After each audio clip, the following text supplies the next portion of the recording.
What if Robert legitimized his bastards on his deathbed? Let's explore the depths of it in the video.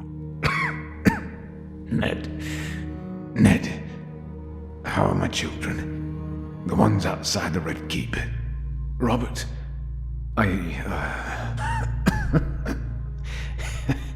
Now, don't play dumb with me, Stark. It doesn't suit you. I might be drunk, but I know you've been visiting them outside the city. Varys has told me as much. I know Jon Arryn did too. What was it? Taking care of them, in a manner of speaking, Your Grace. Ned hesitates in saying more. It was a rather touchy subject for him.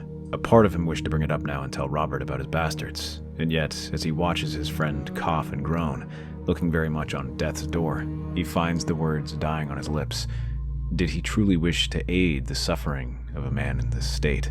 He bites his lip and tries to think of an answer, a way to ease the pain for his friend. Yes, and to meet them for myself, to see how they are, and how they look.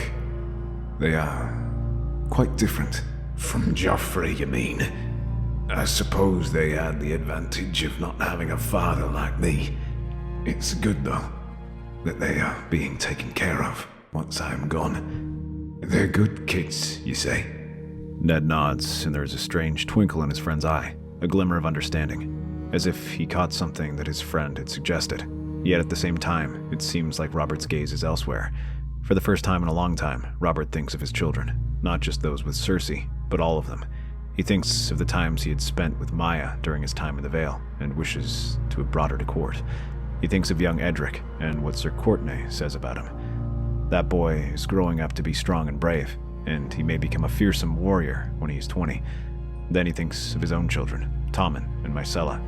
They're sweet enough, but the boy is soft and helpless, and Myrcella seems distant from them. And then there's Joffrey. Robert shakes his head. The thought of that boy anywhere near the Iron Throne would terrify him, but perhaps there were others, children, they could speak to and look up to. Ned, there is one more thing you must do. I have one final decree. What is it, Your Grace? My bastards. They have been ignored enough. I failed them in life, but perhaps I can atone for it now. I wish for them to be legitimized. Ned stares at Robert in shock, and looks over at him. For a moment, he wonders whether his friend has become delirious from blood loss. Yet, as he looks him in the eye, he sees nothing but determination in his friend. This isn't another one of his knee-jerk whims. He is serious about it, and that makes Ned feel even worse. Robert, you are playing a dangerous game here. Your bastards, legitimizing them now could be risky. I know history is not your strong suit, but surely you recall what happened with the Blackfires. These kids are not the same, and they will have you watching over them. There is no one I trust more to lead my children straight than you. Ned wants to say more, but Robert clearly has his heart set on this. All he can do is bow his head and nod, scribbling down the commands. He then orders Ned to bring it to Renly, as Edric is in Storm's End. Another letter will soon be sent to the Vale in order to bring Maya back as well. When these orders are given, Robert closes his eyes and relaxes on the bed. A moment later, he passes away and leaves Ned alone. It isn't long before Renly approaches the hand after hearing what happened, but before he can open his mouth and insist that they take the Queen prisoner, he feels Ned placing a scroll in his hand. What is this? The King's final command. See that it is done. Renly opens the scroll and reads the contents. His eyes widen at the words he's seeing. He questions whether Robert was in his right mind when he gave such commands, but Ned assures him that he was. Despite that, Lord Stark still refuses his offer to take over the crown and arrest the royal family and assume control of Joffrey. When Ned departs, Renly glances at the letter in his hand once again. He does not feel that upset. In his hands, he has the means to challenge Lannister rule. By nightfall, Renly slips out of King's Landing, accompanied by Sir Loras, the letter held tightly in his hands as he watches the city disappear behind him. This proves to be a smart move, as not long after, Ned Stark is captured and executed for treason against the crown. His attempts to force the Lannisters to obey Robert's command fail, and with that, the capital falls under Lannister control. Once Renly returns to Storm's End, the first thing he does is send a letter to Stannis and urging him to sail there and discuss their plans moving forward. Although he has little love for his older brother, Renly understands that it would look better if both uncles supported Edric. More importantly, it would provide more legitimacy for the former bastard, as he would have the backing of another potential claimant. But as he waits, Renly and Loras inform the young prince of the news. Uncle Renly, what is going on? Why aren't you in King's Landing? We didn't know you would be coming back. That was my intent, my boy. Some things are best done in secret, and this is one of them. I rode from King's Landing bearing grim news. Your father is dead. The words send the whole castle silent as Edric stares at his uncle. He can see the lines of grief on his face, the solemnity of his voice, and it makes sense. Why else would his uncle be here, and not serving in the small council?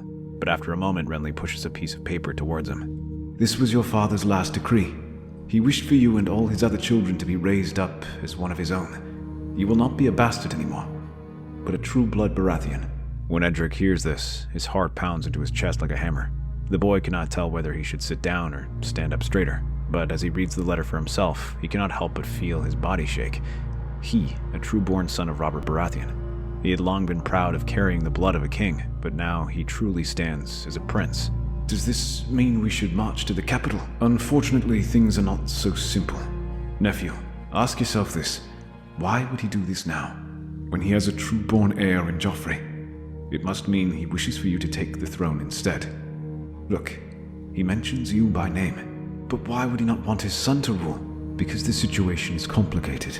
When he made this decree, he also named Ned Stark the protector of the realm, and yet Joffrey and his mother seized him and had him arrested for treason. Although they declare that Lord Eddard had committed treason, your uncle was there and knows the truth. It is true, Edric. I knew the Lannisters would not be willing to share power. I tried to convince Lord Stark to take control and arrest them, but he was too honorable for that. Instead, this got him killed. As Robert's son, the duty of avenging his fallen friend now falls to you. This would make us usurpers, though. So was your father when he rose up against the Mad King. But that never stopped him now, did it? This is no different. Edric thinks for a moment. Though he was uncertain, another part of him was excited at the idea. He had spent nights hearing the stories of his father and his exploits during the rebellion. Sir Courtenay had long indulged him about these tales and his time serving alongside him. To have a chance to walk in his footsteps was a prospect that excited the young boy.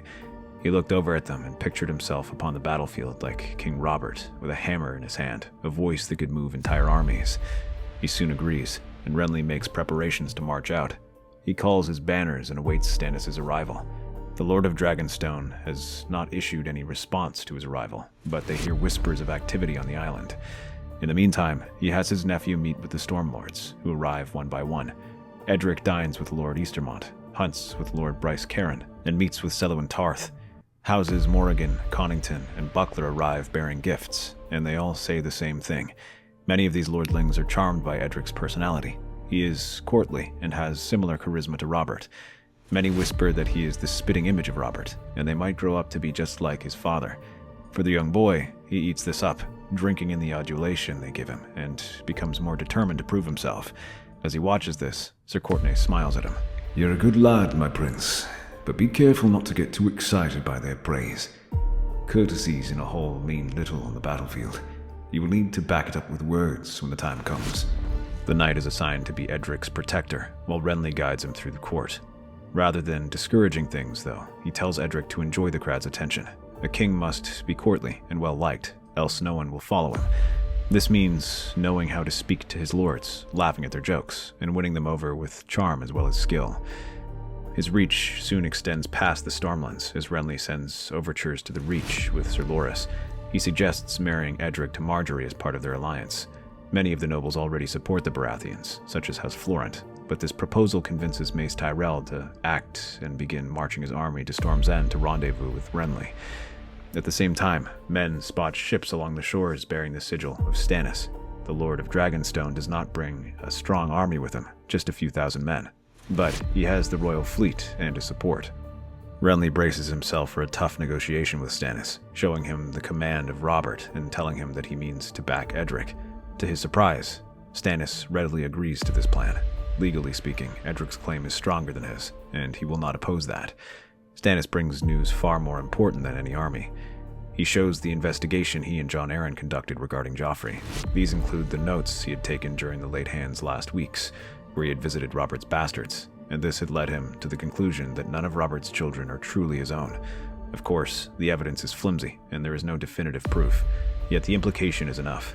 This would mean that Joffrey has no right to rule, and that Edric is not only the strongest claimant, but he is the only one. Can we truly be certain of this? Not unless either the Queen or Sir Jaime feels inclined to confess. We'd have a better chance of Tywin Lannister simply letting us take the throne. But with this news, you may have just won us the war. The Baratheons waste no time in taking advantage of these claims. Word is spread to every inn, tavern, and farm about the incest allegations. Knights and free riders ride across the King's Road, bearing word of it. While it is treated largely as idle gossip by some, it causes doubt. This rumor is spread alongside the command of Robert about legitimizing Eddard's storm. They say that in reality, this was Robert secretly giving his blessing for his bastard to rule.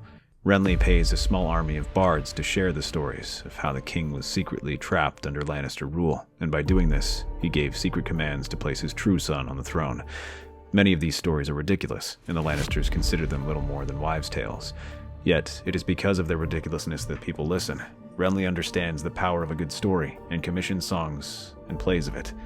This leaves the people enthralled by the claims, and many talk about it openly. It also justifies their claim, as not only are they pushing for one of Robert Baratheon's sons, they are also defending his throne from those who have no true claim to the Iron Throne. This is enough for the Stormlords and Reachmen, who rally to his side. When the last of their banners arrive, the army soon marches out, bringing with them a massive force numbering some 80,000 men. Yet, in that time, the war had spread since Robb Stark and his Northmen had amassed an army and confronted the Lannisters. They managed to score a surprising number of victories that left the Kingslayer in chains and Tywin Lannister bottled up in Harrenhal. Riding on this success, many question what to do now. A few have even suggested declaring independence, as they are the ones who defeated the Lannisters. The rest of the Seven Kingdoms have provided no support. Yet, with the Baratheons presenting a unified front, independence seems less desirable. The massive army that marches out of Storm's End can prove difficult to deal with. More importantly, they have to contend with both Stannis and Renly. In the end, the Starks decided it is better to play safe and offer support of the Baratheons rather than risk another war of independence. Letters are sent out assuring the Iron Throne of their loyalty, and a plan is organized. Robb Stark will continue to shadow Tywin's army. They dare not attack just yet, but they will keep the Westerlands closed off to them and prevent new soldiers from gathering reinforcements. In the meantime, Renly and Stannis' army will take King's Landing. The Lannisters are not ignorant of this march and try to do whatever they can to challenge their claim. They point out how, regardless of whether Edric is legitimized, he is still not the heir. They use this to try and paint Renly and Stannis as usurpers and Edric as their puppet. However, not helping their case is Cersei's knee-jerk reaction. Seeing how much traction these stories are getting and how large the Baratheon army is, the Queen orders that all of Robert's bastards within the city be killed as a precaution. The Goldcloaks march through all of the king's favorite brothels, taverns, and inns, and find any women who have claimed Baratheon blood, and slay them and their children. She claims this is a precaution to prevent any further claimants from challenging their rule, but it leaves Tywin and Tyrion infuriated. Rather than stamping out these rumors, it simply feeds them. The Singers now use this as evidence of their claims that Cersei is a usurper, and this is an admission of guilt. The distrust for the Lannisters only grows, and many clamor for the Baratheons to come back. However, the army remains some ways back in the Stormlands. Banners stream overhead like thunderclouds as the Baratheon host moves along the dusty road to King's Landing. Stags gallop across black and gold, and Reach followers bloom beside them. 80,000 men march behind the crowned stag. It is a large army. Some, like Stannis, say too large, as it also is a strain on their supplies. But Renly ignores him and insists it shows their strength. At the front, Edric Baratheon rides tall in the saddle, flanked by his uncles. He wears polished steel chased with gold, a cloak of black velvet trimmed with stag antlers fluttering behind him. When he smiles, men cheer. When he speaks, knights lean to listen. His voice carries, bold, youthful, warm. It reminds old men of Robert in his prime. He calls lords by name, jokes with captains, and even tosses a few coins to camp followers as they pass. They love me. Look how they cheer. It's like something from a song. These men want change from the old regime, and you are the one to bring it, my nephew. Crowds cheer boys who smile. Kings earn loyalty in steel. Be careful, and take note of the men who only cheer for you when there is gold to give, and those who cheer when there isn't. And be wary of how men behave. This army is large, and that leaves discipline difficult to maintain. You worry too much, brother. We have more than enough supplies. When it comes to a man's greed, there is never such a thing as enough. Begging your pardon, my lords, but it would be improper to argue in front of His Grace and the army. Both men agree and drop the subject, but it comes back a few days later when scouts report that from Eastermont's levy they have broken ranks and raided a village store of wines. Worse, 2 Reach Knights have drawn blades over a woman and left one another bleeding in a ditch. Renly tries to dismiss it as best he can. Things like this happen. There is little we can do about it. Compensate the people once we've passed. Discipline is failing. You court their love, but love won't hold a line when the Lannisters strike. You need their obedience and a bit of their fear. They're just celebrating. We're marching to victory. A few cups. No. Lord Stannis speaks truly. Allow this to slide, and men will push what else they can get away with. Best to make it clear what is and isn't permissible. One broken cup becomes a flood. You are not marching to a tourney. You are marching to war. What do you suggest? Drunks are typically flogged, Your Grace. And who will be the one who deals with their families and lords when you flog them? Right now, you can't risk alienating these men. Start flogging and beheading, and they will say you were just as bad as the Lannisters. The debate continues into the end of the march, when Edric calls his lords to council. With Sir Courtenay at his side and Stannis grimly watching, he delivers the first true command. We will not win with drunken louts or dueling fools. From this point forward, any man who breaks ranks or disobeys command will be dismissed from the host. If you cannot keep your men in line, you will not be fighting beside me. Grumbling follows, but there is respect in it. Some lords bow reluctantly, others nod with pride. The boy has teeth. It was a compromise they managed to come to between Stannis and Renly. It is more than words, as Stannis personally dismisses several less disciplined contingents. In the coming days, more men will depart. The host is smaller, but sharper and more disciplined. A proper army instead of a collective of levies. Fewer mouths to feed, fewer feet to drag us down. It's the right call. Feels strange, being feared. Robert was feared as much as he was loved. Thankfully, no more incidents take place until they cross the Crownlands. And from there, the towers of King's Landing rise from the horizon, sharp and pale like broken teeth. Gold cloaks line the walls. The gates remain closed. But they are not ready to surrender, not while a glimmer of hope remains. Tywin Lannister has also received word of their march and is riding south with his strength, close to 20,000 swords. Though they are wary and harried by Robb Stark, the Northmen do not pursue him past the Riverlands, leaving that to Renly and Stannis' army. The battle begins at dawn, when the Lannisters begin a preemptive strike, hoping to break through the center and punch through the Tyrell defenses. Their raiders ride through the camp. Sellswords rush through the defenses and attack the sentries, while crossbowmen fire their quarrels behind their tall shields. Some of these arrows are tipped with fire and begin to sow chaos in the camps as men hurry to put the flames out. Stannis organizes a bucket brigade, and Loras leads a sortie. He gathers a contingent of half-dressed knights who gallop out and chase off the enemy army. They ride down the closest archers and send the rest running away. For a moment, it seems like this assault might falter, but once they are some ways away from the camp, Sir Adam comes riding out at the head of the cavalry force that engages these knights. In contrast, they are well equipped and prepared, engaging the Tyrell men who suffer heavy losses. Renly quickly reorganizes the army as he watches this. He also sees the banners of House Lannister in the distance, with their great masses of foot and sellswords advancing towards them. He urges the Stormlanders and Reachmen out, funneling reinforcements into the enemy army. The battle that follows is chaotic and brutal, as men fight without commands or fully understanding what is going on. Stannis is more cautious. He keeps his own troops back and observes the battle from a distance. Rather than hurrying to reinforce them, he keeps his men in back and advances only when they are dressed and equipped. With his advance, the Lannisters begin to get pushed back and struggle to hold them back. Now it is their turn to feel the pressure of the enemy's advance. More men are called to command the final push, ready to crush their enemy once and for all. Edric stays with the reserves, commanding the rear guard and supplies. Those who don't go with them remain behind to fix the camp.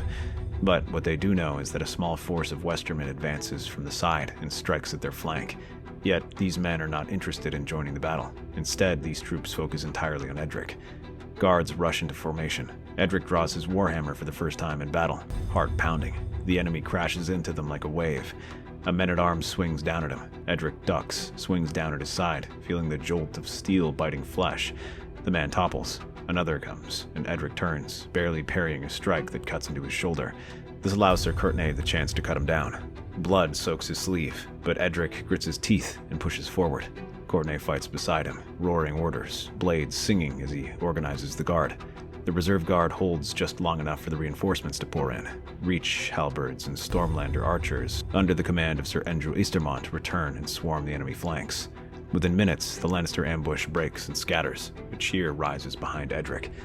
With their ambush unit foiled, the Westermen begin to retreat in disarray, sensing that their chance of victory has slipped from their grasp.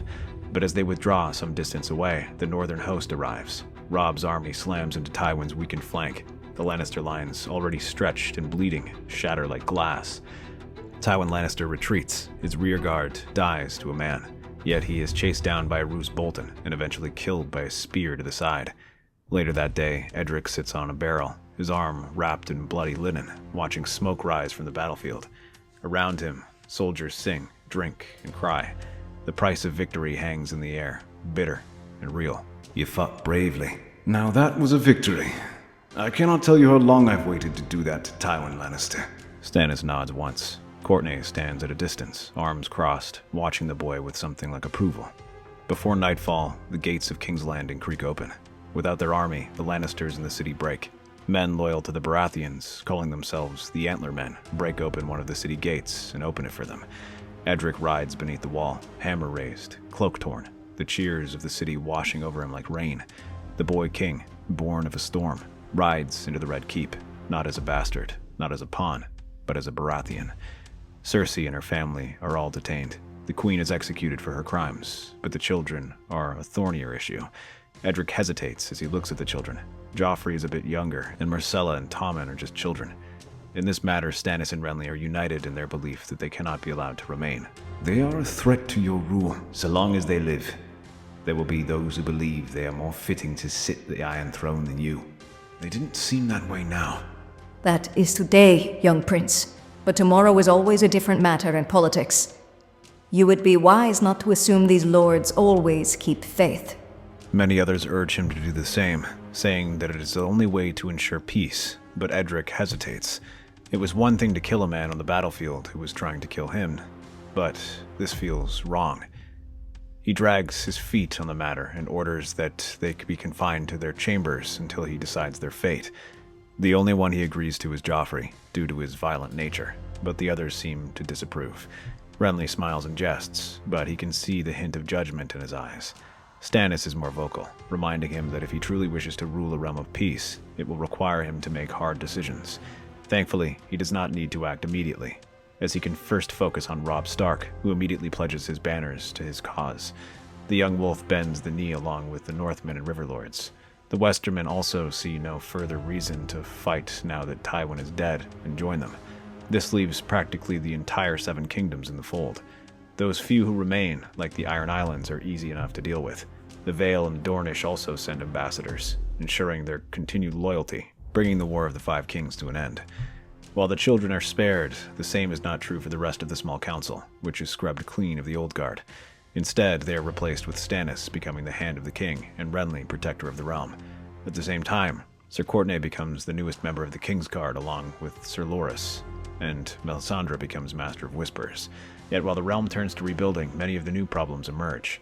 The war was short, but highly destructive, as it left large parts of the Riverlands in debt, coupled with the already serious debt of the Iron Throne. The only consolation is that due to the Lannister rebellion, they are now able to cancel their debts. However, this still leaves the Iron Bank, the Faith of the Seven, and several free cities. Given these uncertain times, Renly emphasizes the need for them to present a unified front. He goes as far as to request Robert's other bastards be allowed to join the court, both to show unity, but also to keep a close watch on them. Here, Melisandre uses her talents to track them down. She finds Maya Stone in the Vale, Gendry bound for the Wall, and Bella in Stony Sept. All three are invited to serve as part of the royal court. Yet, while it might project strength, none of it can truly make up for the problems of the realm. The war might be over, but the Riverlands are devastated and will need to be rebuilt. The Westerlands will need to be dealt with, and those who fought for them will need to be rewarded. Edric is young, but Stannis and Renly are truly ruling. Both of them are able enough, but different, and this causes problems. For those lords who had only joined after they were defeated, Stannis calls for punishment. He wants some to be executed and others to lose their land. Renly favors a more moderate approach, preferring to have them pay some reparations, both as punishment and to help pay off the debts. When it comes to spending, Stannis wishes to focus on rebuilding the Royal Navy and using it to secure sea lanes in order to protect the merchants. Meanwhile, Renly pushes for public events that generate income, which they can tax. Tourneys and balls are where people are more inclined to spend money. Regarding religion, Stannis wishes to begin building temples to R'hllor, while Renly reaffirms the crown's commitment to the Seven, but both are equally troubled by the rise of the Sparrows. Edric is caught between them. He tries his best to listen and provide insight where he can, but the situations are complex, and he has little training.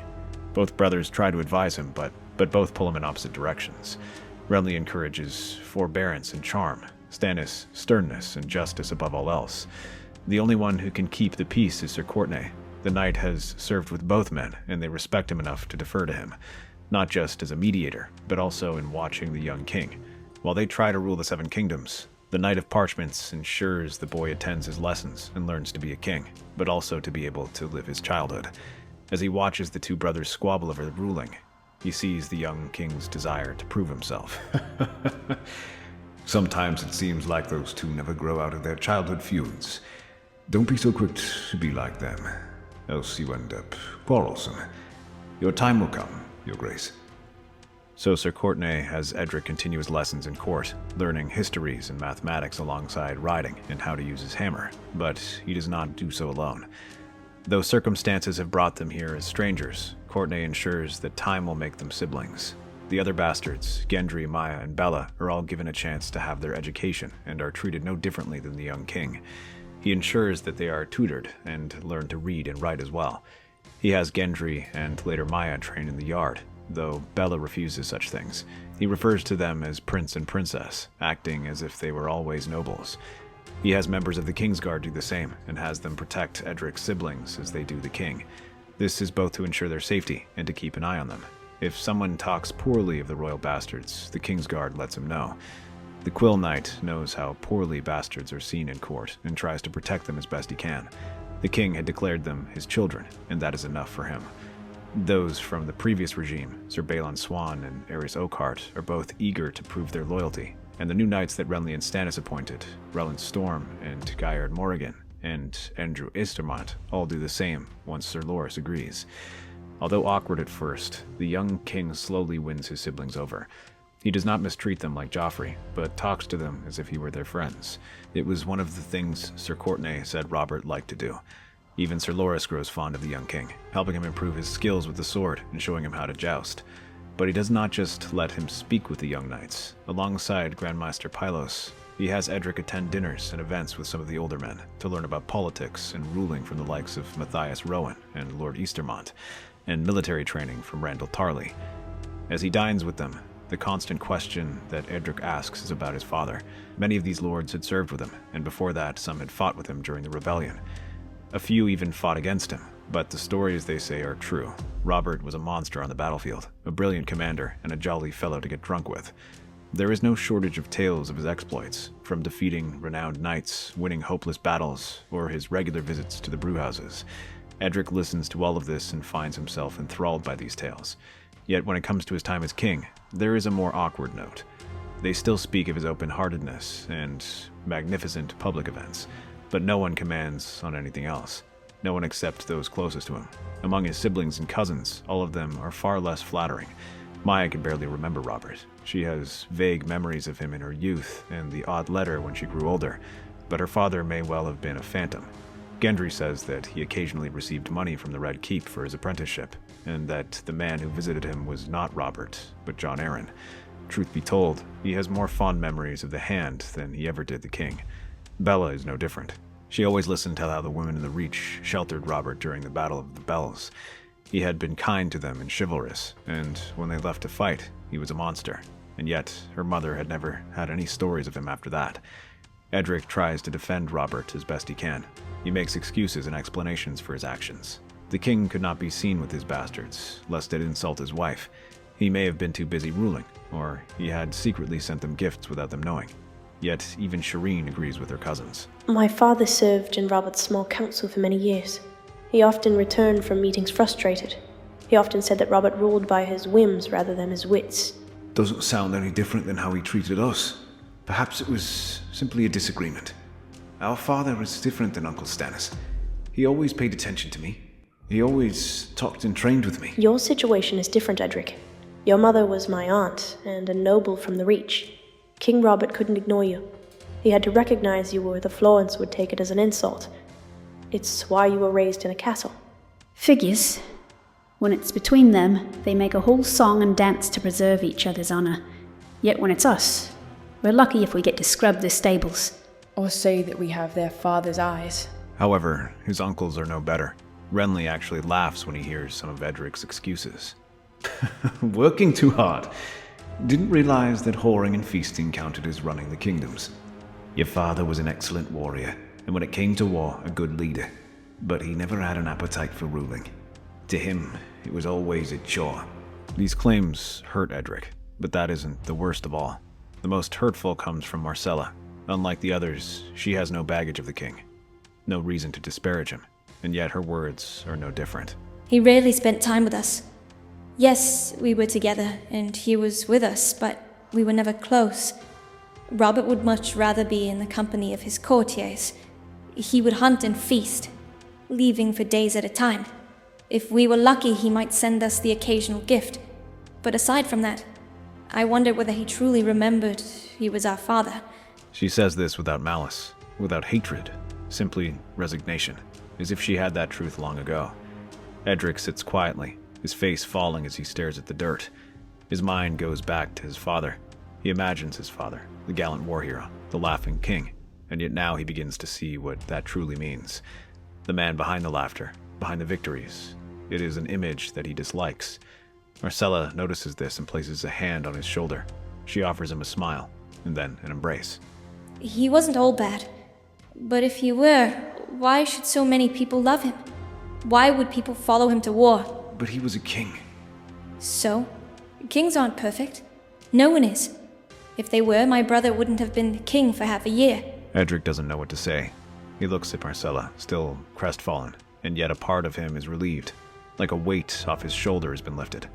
Robert had always been a man larger than life, but for the first time, the shadow he cast does not seem as large. Marcella soon becomes a constant companion for the boy king. She joins him with his siblings and cousins. Shireen is quick to welcome her, having already known her.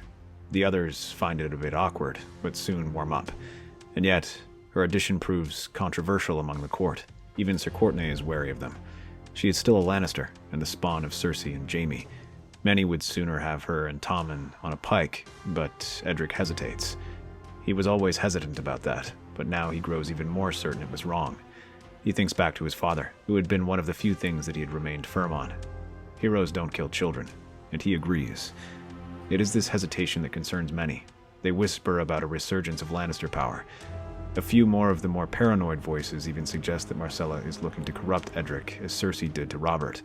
While neither Baratheon brother believes this, they see the dangers of his relationship, and Renly and Loras keep an eye on them. Marcella walks the marble path beneath the flowering trellises, her steps slow, her hands clutched in front of her. From the far galleries, she hears them again, the whispers. Dressed in silk and sunlight, noble ladies and courtiers titter behind fans, while lords whisper as they sip wine, referring to her as a lioness in silks, a child of sin, an abomination. She keeps walking, chin high, but inside her stomach coils. Her mother is gone, Joffrey is dead, and Tommen barely leaves his rooms anymore. The court tolerates her presence only because the king spares her. She is a relic of a fallen house, a polite embarrassment in silk gloves. She finds her refuge under a blossom-heavy arbor. Her hands tremble as she picks at the petals. You always come here when you're upset. I just wanted some air. I didn't think anyone noticed. I'm sorry for what they say, but you're not your mother, or your brother. You're you, and you've never done anything to deserve their cruelty. But it doesn't matter, does it? The name is enough. The sin is enough. Not your sin, though. I used to think being Robert's son would make me proud. It was like a mountain to climb, so I may rise higher and see the sun. But now, it sometimes feels like a boulder around my neck, keeping me rooted. They both go quiet for a time. Birds flit between trees, and sunlight cuts across the path like stained glass. You don't have to stay in the garden. You can come to court. Sit beside me if you want. They won't dare speak to you in my presence. They'll whisper more. I can talk to Socortne. I will ensure that anything they say comes to me, or perhaps Melisandre. She might burn a few of them. Marcella laughs at that, but then looks at him. She offers the smallest smile. Thank you, Edric. She walks away, shoulders straighter than before. But from beyond the trees, Loras watches from the shadows. Later that evening, Loras and Edric spar in the training yard. The young king is fiercer than usual, more motivated and determined, yet he still struggles to hold off against the Knight of Flowers. I saw Lady Marcella earlier. She was crying when she passed me in the hall. Yet, when she left the garden, she was smiling. I suppose that was your doing. You're kind to her, more than most would be, considering the blood in her veins. She's my friend, and she didn't ask to be born. That kind of kindness is rare in a king. It shouldn't be. You know what people will say if you spend too much time with her. They already say enough. Half the realm thinks I'm a Blackfire. The other half still call me a bastard. If there are consequences, I will accept them. You remind me of a man who once said something very similar to me, Uncle Renly. I've heard the rumors about you two, about how close you were. Loras stiffens, shoulders taut, but Edric doesn't flinch. I see how happy he is when you're around. Happier than I've seen him with anyone else. I don't mind. You don't. Why would I? He's happy and so are you. Besides, at least I know that if it comes down to it, you'll protect him as much as you protect me. For a long moment, Loras says nothing. Then he exhales, slowly, and bows his head. Later that night, Loras comes with the announcement that he can no longer continue spying on the king for Renly. Loras, what is the matter with you? Surely you, of all people, see how dangerous this situation is. If we don't nip this in the bud, people will talk. What will the court say? So what if they talk? They will talk regardless. This isn't just idle gossip. This is something that looks poorly on our house. It might lead people to question our rule and look down upon the family. Do you understand how much of a hypocrite you sound like, Renly? You speak as if people don't treat us the same way, and talk the rumors. It's not the same. However, he feels Loras grabbing his hands and squeezing them in his own. He pulls Renly's hand to his cheek and shakes his head. Is it? How will they ever accept us if we don't stand up for others? However, the nobles are far from the worst. Even among the streets, the commoners also whisper about this strange relationship. Among those are the sparrows who jump at this change to further challenge the authority of the crown. They see this as the crown enabling sin and allowing an abomination to sully the halls. They use this as a chance to spit upon the Seven. Whispers creep like rats between alleyways and marketplace stalls. They call her the Lannister Leech, the golden daughter of sin, the last flower of a poisoned tree. But she cannot remain hidden forever. As Marcella goes to visit the city, she tries to burnish the Lannister name by visiting an orphanage. But as she leaves, a robed man steps forward, barefoot, a star carved into his forehead. Another joins him, then three, then more. The sparrows. Their prayers start soft, then sour into chants. Witchborn, cursed blood, daughter of the false queen. They close in. Her guards move to shield her, but the crowd surges. Someone throws a piece of fruit. It catches her temple, and she stumbles. Blood darkens her veil. By the time the gold cloaks arrive, the sparrows are melting away like smoke, righteous and smiling, their hands slick with the blood of a girl they call a sinner. Yet they do not smile for long. Word soon reaches Edric, who responds with fury as he watches Marcella being carried before Maester Pylos. I didn't fall too hard. It's meant as a jest. It does not land. Edric rises without a word. Moments later, orders ring out through the keep. Dozens of men are dispatched. Within hours, 24 known sparrows are dragged from their hovels, hauled screaming from the septs and the gutters, from behind fruit stalls and beggar circles. Some claim innocence, others shout praises of the Seven. One spits in the face of a knight and screams that the gods will judge the abomination on the throne. They are thrown in the dungeons regardless. The High Septum remains silent, watching. But in the cracked churches, flames burn longer. Prayers grow angrier, and among the common folk, more stars begin to appear on foreheads. Yet his uncles are horrified by this. Both of them condemn Edric for this foolishness, as the sparrows are thrown into a fury. From a nuisance, they are now a threat all across the city. Marches are conducted, and prayer services condemning the Iron Throne and calling for their release. These are even more inflammatory than before, as if daring the crown to stop them. There are even reports of chaos and unrest growing further in other towns and villages. and yet Stannis and Renly agree to avoid fighting them. They do not wish to escalate the situation to violence. Meanwhile, they leave Edric confined to the Red Keep, as they do not want to risk fighting. This leaves the young king feeling depressed. Now, neither one of his uncles can even look at him, their frustration clear. In the court, gossip is already spreading about his actions, and many whisper about him in hushed tones. They now inch away from him, as if worried that they will be arrested next. For once, he understands how Myrcella feels when she's being harassed in court. He eventually finds himself sitting in the same garden where Myrcella goes to hide, but he is not alone for long. Soon enough, a figure appears and props himself down beside him. You made quite a stir in court today. In a matter of hours, I've made myself a dictator. Don't worry about that. By next week, you shall be a hero in their eyes again. The court is fickle like that. And don't worry about your uncles. They are just upset, but they will not remain angry forever. Why not? I have failed. I tried to live up to my father's reputation, and now the realm has turned its back against me. How could I ever think I could live up to Robert's name? Now listen to me, Edric Baratheon. Robert's shadow is not for you to overcome. You got the makings of greatness in you. But you gotta take charge and chart your own course, no matter the darkness around you. And when the time comes and you get to test your own mettle, well, I hope I'm there, catching some of the light that comes off your face. Edric sniffles and looks at his friend, his protector, the knight who had watched him grow and kept him safe and embraced him. Courtnay smiles and returns the gesture. In Meereen, the air smells of spice and sun. Wind sweeps the blue banners of House Targaryen as a raven lands at Daenerys' side. Even this far away, she hears tales of the growing unrest in the Seven Kingdoms. By now, the stories are warped and twisted beyond recognition. It speaks of a boy king lashing out, no different than Joffrey, a bastard son of Robert who crowns himself thanks to the scheming of his uncles. He takes his own sister, a Lannister girl, for courtly favor. Of arrests, blood, the crown is turning against the faith. It is a kingdom ripe for rebellion and ripe for conquest.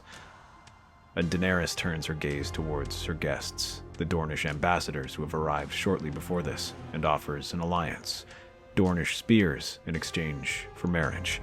Though she is not truly attached to Quentyn, she starts to think this might be a sign from the gods, offering her a chance to retake her homeland. She says nothing, but far above them, Drogon circles, black wings casting long shadows across the city walls. In Dorne, the heat cracks the stones. News travels fast. The dragons return to Westeros not in secret, but with thunder. Doran calls his banners, and the Dornish hosts rally to her with open arms. The Martells, driven, offer her castles and spears. Quentyn rides beside her like a shadow, stiff, uncertain, but loyal. However, she sees the pride in his father's eyes as they forge this alliance and feels pleased. It is enough to drive him onward. Soon, the Blackmonts, the Yornwoods, and House Tollin swear fealty. The Seven Kingdoms watch as the sky burns red. But they are not alone. As they march north, small folk rally to their side. The Sparrows had done their job well, and now begin to rally the people against their lords. In the aftermath of the war, resentment runs high among the population. They are eager to turn against their masters and ride with Daenerys, who is treated like a returning hero. The faith has had its issues with House Targaryen. They see them as a return to form, a queen whom the faith can mold. Renly and Stannis see these two. As she crosses the Dornish marches, they march right into the Reach. Armies of small folk bolster the ranks of Unsullied, freedmen, and sellswords that came from across the narrow sea. They join the Dornishmen who rally to their side. Stannis marches from Dragonstone through the Stormlands, dragging a reluctant host behind him. He is precise, brutal, striking at their rear while Renly moves through the Riverlands and gathers swords from the Riverfolk and the Reach. They plan to organize a pincer strike and crush Daenerys' army between them. In the coming weeks, Stannis strikes first, aiming to cut off their supplies to Dorne and harass their rear. He comes with an army of the faithful as well, those who serve the Lord of Light, swelling his ranks with red priests. They begin to launch raids, striking at the houses they've already wavered, and hitting the villages of the small folk who call Daenerys their queen. Although normally a disciplined commander, Stannis gives his men free rein to burn and pillage. Stormlanders strike at places like Starsyke and its surrounding villages. They move towards Brightwater Keep, where more houses rally to their side. But even as they march and score some minor victories and send a portion of their army to probe Dorne, there is muttering in their ranks. Soldiers speak of the Dragon Queen in whispers. Some call her Azor Ahai reborn, as her dragons control fire itself. The burnt fields and castles they march past are a testament to that. Some of the less faithful wonder why they are trusting Stannis to lead them. Stannis commands silence, but doubt is a poison, and even the most disciplined lines falter. The battle at last is joined somewhere halfway to Highgarden when Stannis catches up to Daenerys' rearguard. It is made up entirely of Dornish and freedmen. His cavalry smashes into their hastily assembled shield wall. The clash is swift but brutal, and many men are scattered in the chaos. The remaining Dornish try to form a defensive line and retreat further back, but it is hopeless as the rest of Stannis' army catches up.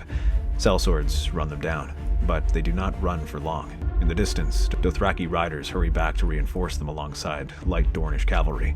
Stannis organizes a defensive square, holding their lines as the Dothraki surround them. Yet the Stormlander longbows meet them, and an archery duel ensues. Although the Dothraki outrange them, the Stormlanders are more stable and better positioned. They soon get the best of the duel, driving the horsemen back. But it also requires them to spread out their archers, and this is just what Daenerys wants. Her dragons descend upon the clouds once they are occupied. They strike at the center of her lines, and the men have no defenses. All they can do is scream and burn as she blows a hole right through their lines. Her army rallies and scatters his forces in this battle. Stannis manages to organize a retreat, but his army is mauled. Meanwhile, Renly rides through the Reach, but finds the fields cold and the halls silent. Where once banners bloomed at his smile, now doors stay closed. The Faith denounces him as a consort to sin, unrepentant and proud, and others fear the dragonfire. He finds fewer lords eager to ride beside him. Though he sups and meets with lords, many remain stubbornly hidden. They do not want to risk riding out and burning just as Stannis and his men are. Still, he manages to raise a force of some 30,000 strong. As he departs Cider Hall and gathers as many houses as he can, scouts report Daenerys' arrival. Rather than advance deeper, Renly tries to dig in and prepare defenses along the ridge while cavalry is hidden along the brush and flanks. Yet this does not go well, as the center attempts to keep them pinned so the cavalry can make their move. But as Renly has his infantry batter their flanks, Drogon and the dragons descend like a storm. Thousands scatter, and Renly is among them. With his forces in disarray, he tries to rally his men, and the cavalry tries to turn the tide.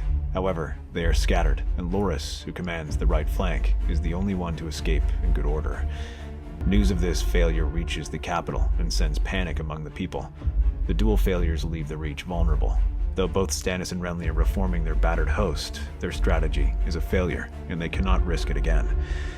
Loras himself escapes to King's Landing and urges the king to prepare the city for a siege, but the king shakes his head. A part of him wants to run, but he sees the desperate mood in the city and recalls how the city was captured before. He cannot stay there. I will not abandon this realm to another firestorm. I will not run because dragons fly. He sends ravens to the Vale, reminding them that Maya Stone is one of their own, along with Bella and the Riverlands. Westermen also remain sympathetic towards Marcella and have not forgotten who spared their lives. Meanwhile, Edric and his siblings ride out. Maya commands the Outriders. Her years of dealing with harsh terrain makes her an excellent scout and allow her to move undetected through different places. She ensures the march is secure and that no one can ambush them. Gendry, now a master of the forges, gathers the smiths and begins to work on great anti-dragon weapons that can be easily assembled and transported in their wagons. Meanwhile, Bella has always remained close to her roots as a commoner. She travels through towns, not demanding aid or soldiers, but telling stories of Edric and changing the narrative.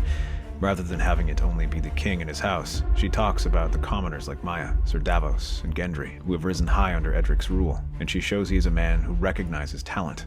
Slowly, some people are swayed back to the crown, especially when she brings food and coin. Instead of waiting for Daenerys to come to him, Edric marches from the Riverlands and arrives in the Reach. He sets up his army in a clear vale surrounded by hills, where her Dothraki can't surround her, and the Targaryens must be funneled through a pass. And rather than hide from this threat, Daenerys confronts him head-on. Her host outnumbers his. Dragons fly overhead. Victory feels certain. She sends her troops rushing in, but the terrain works to their advantage. Though the Unsullied are disciplined and do not falter, they also struggle to make ground as they are attacked from the center and below. Maya's archers rain arrows upon them as they advance, while Edric and his men hold them on the ground. While they lack discipline, they use their superior strength to hammer Unsullied lines and disrupt their formation. The freedmen are even less capable, as many lack the discipline or arraignment and are beaten back. Small folk volunteers also help by throwing rocks, slinging stones, and providing support for the soldiers on lower slopes. That is, when the dragons descend. As Daenerys' army pulls back, her dragons fall yet again, moving across the lower slopes. They ignite the arches on the ridgeline, forcing them to scatter before turning their attack on Edric's main force. But that is when the ballistas fire. Hidden in the highest points of the ravines, places too high for anyone to reach, but Maya found a way to bring them up there, and Gendry assembles them. Now they fire upon them. When Drogon swoops, the first bolt slams into his flank, and he roars as blood sprays across the sky. A second catches his wing. Drogon crashes. The battlefield still. Daenerys shouts for her Unsullied to support her. However, Maya and her archers regroup and rain fire on them when they try to approach. Edric rides to the dragon, not with a spear, but with an open hand. But as he nears, one group does manage to fight their way forward. The Dornishmen, who are better armored, manage to rush in, Quentyn and his friends. They rush to protect the queen, but Ser Courtenay rushes in as well with his knights. Ser Loras follows closely behind. Protect the king! But before they can come to blows, Edric raises his voice and calls for silence. I am not here to fight. I wish to negotiate. No one else needs die. If you came here to break chains, what about the chains that are here? You bring only war. I mean to end the war your father started, bastard. End war? I didn't realize anyone had been fighting these last 15 years. And yet some people rose so willingly when I came. All while you consort with the children of incest. Edric pauses, looking at the faces of small folk, Sparrow and Dornishmen, who had eagerly taken up arms against him, and clenches his fist. I did not say my rule was perfect, nor my father's. That has become painfully clear, but I intend to make amends for them. Then start with my own family and the wrongs you have done to my kin. To my brother slain in battle and my father slain by treachery. So why is it that you came here? As a debt collector for the wrongs done to your family? Is that what shall become of your rule? Fighting battles of our king long past and bearing the weight of the mistakes? Something about his words strikes a chord with Daenerys, who looks up at the boy, surprised by his conviction. It wasn't the ravings of a madman, but the thoughts of someone who considered his actions long and hard. Even Quentyn looks up and seems to think of what it means. He had not asked to marry the Dragon Queen or travel across the world. It had been his father's desire, his wish for revenge. No, but it does not change the fact that you are a bastard, a man born from sin who sits upon the throne. Are those your words or the Sparrow's? As for your other crimes, I was a bastard, but that is not a crime to bear. No more than it is my brothers and sisters. No more than Lady Marcella or Lord Tolman. To tell you the truth, I'm tired of being compared to my father. I'm tired of trying to live up to his name, of having to live with his mistakes. And I sense that you do not wish for that for yourself as well. Then, what do you suggest? We sit here and end this war. Not as Aerys' daughter or Rhaegar's sister, not as Robert's son, but as Queen Daenerys and King Edric. To everyone's surprise, the queen agrees. She posts a guard around Drogon while she makes her way inside Edric's tent. No one else follows, and they talk for hours. The two armies use this chance to break off and move apart. They dress their wounds, bury their dead, and simply enjoy the time away from war. Minutes pass, then hours. Both sides warily make camp, never taking their eyes off each other. But Ser Courtenay and Grey Worm maintain discipline and ensure that neither side breaks the shaky ceasefire. And when the dawn comes, the two emerge. Both monarchs appear exhausted, but pleased with themselves. Daenerys eyes the young king and no longer sees the mad youth the Sparrows painted him as. Instead, as something more familial. So it is agreed. But how can you be sure I will keep the peace? I can't. I simply trust you as a woman of your word, and someone smart enough to realize we will fight to the last to defend our home. She watches as Gendry, Maya, and Bella move closer, their jaws square and ready to defend their king if need be. But there is no need, as Daenerys makes her way over to Drogon, who is still wounded but able to fly at a slower rate. All forces withdraw. We lost this one. With that, the rest of her army follows, riding back the way they came, while the army of the Seven Kingdoms can only watch as they depart. Word spreads quickly, and at first no one can believe it, but the news soon spreads. Edric has brokered a peace with the Dragon Queen. In exchange for peace, she will return home, and they will conclude an alliance. She will sever all ties with the Sparrows and will not support any rebellion against the Seven Kingdoms. However, in exchange, Edric will make the appropriate compensations to Dorne, namely, Tywin and the Mountain's heads, be sent to them. They also suggest some reforms to appease the small folk who rose up with them. These terms are accepted, and within a month, the Targaryens melt away from the continent. Stannis and Renly can only watch in surprise, but when they return to King's Landing, both shower Edric with praise for how well he handled things. None is more excited than Ser Courtenay, who shakes both brothers' shoulders and roars. Didn't I tell you the lad had greatness in him? Edric does not seem to listen. He is atop one of the Red Keep's balconies. He knows there is much work to be done, but he smiles and watches as the sun rises upon him, and feels its rays shining on his face. That's our theory. Westeros is a land filled with exciting stories and possibilities, and we love exploring them. If you want to accompany us on this journey across the Seven Kingdoms and beyond, then please like, share, and subscribe to our channel.